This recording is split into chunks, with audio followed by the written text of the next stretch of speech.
దేశమంతా సంచలనం సృష్టించిన Rashmika Mandanna fake video, deep fake వీడియోలో గుంటూరు అరెస్ట్ అవ్వడం అన్నటువంటిది దుర్మార్గమైంది. అంటే అరెస్ట్ చేయడం దుర్మార్గం కాదు, ఇక్కడోడు ఇట్లాంటి దుర్మార్గ పనులు చేస్తాడా అన్నటువంటిది ఇక్కడ కీలకమైంది. ప్రముఖ సినీ నటి Rashmika Mandanna deep fake video కేసులో ఆంధ్రప్రదేశ్ చెందిన బీటెక్ విద్యార్థి ఏమని నవీన్ని పోలీసులు అరెస్ట్ చేసి ఢిల్లీకి తరలించారు.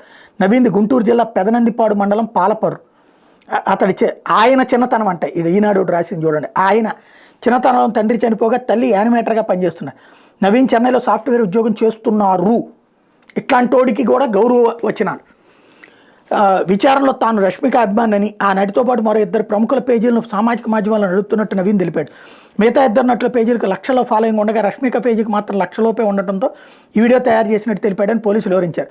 ఫాలోవర్లను పెంచుకునేందుకే కృత్రిమ మీద యూట్యూబ్ సాయంతో అతను డీప్ ఫేక్ వీడియోలు సృష్టించాడన్నారు.